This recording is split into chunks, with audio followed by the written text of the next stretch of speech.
What's happening, people? Back with another reaction, back with another soundtrack tune, and this one comes from the soundtrack to Trainspotting, a film I did see many years ago.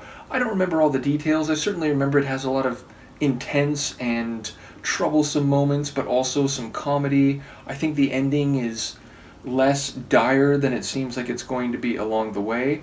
In any case, this soundtrack was provided by Sofia, and actually a while back, and I'm just now starting to react to it, and there's certainly at least a couple others that I would like to react to in the coming weeks. And we're going to begin with a tune by Bedrock featuring KYO. Neither of those are particularly familiar to me. I feel like KYO I've seen somewhere before, but yes, going into this, I don't have any information there.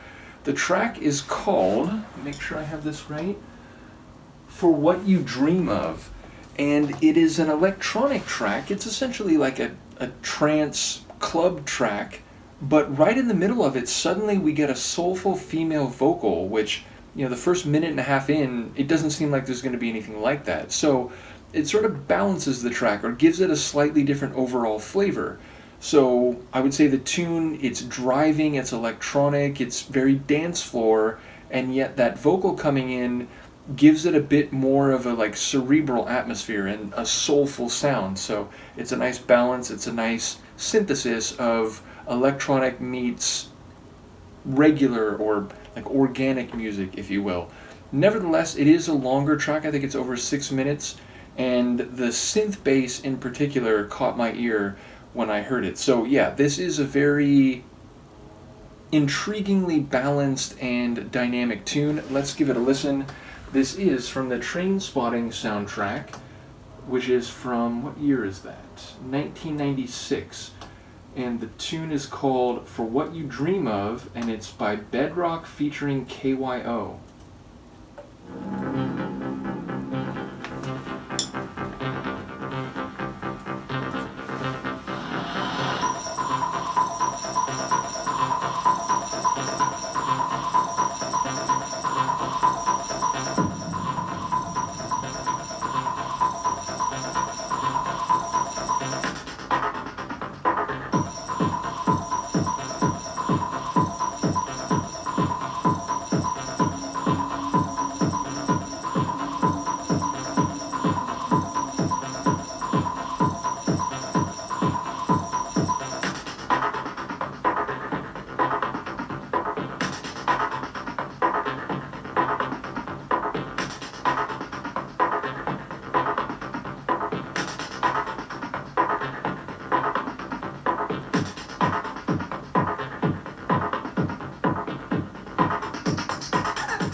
I love it. It's really both major components of it would be great on their own, meaning a song with that vocal in, let's say, a more traditional like jazz soulful setting would be great. This dance track, this sort of like grinding, darker, like underground trance tune from the mid 90s would be awesome on its own. Putting them together, it's like the sum is more than the quantity of the parts. Like it really feels like it goes beyond, or the whole is more than the sum of his parts, is I guess the actual phrase. I'll try to get my idioms in order. But yeah, it really feels like it just takes it to another level that's better than just the two parts added up. So I really love that. And I enjoy her voice. It's got a soulful swagger to it.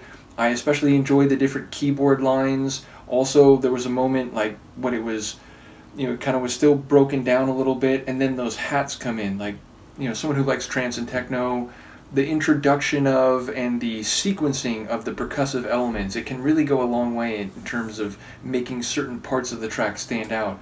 And there was a moment where it's, that bass line's churning with that kind of metallic electric synth on top of it, and then the hi-hats came in like keeping the rhythm, and it was a really good moment. And yeah, like I said, I love the lower end of the tune, that grinding, like, kind of dark warehouse in the mid 90s feel to it. I absolutely love that. And yeah, the kick drum, it's got some oomph to it, it's got some force, and I like how there's moments where it comes out and then it kicks back in. I do like that, like, dead pause, get down, and then drop when the major breakdown of the tune concludes. I very much enjoy that, and I like the way it comes to an end there, sort of still grinding and bristling. So yeah, it's a winner across the board. The movie I saw so long ago, I couldn't tell you what part this plays in, but certainly hearing this soundtrack is making me wonder about how, again, I've recently listened to a few of these tunes, but I don't know, what scenes they're in, but it does make me wonder, given what I do remember about the movie. In any case, it's a top track. Once again, thank you to Sofia for providing this, and any others who might be familiar with this film and, when the different tunes are used. And I will see you next time. Peace.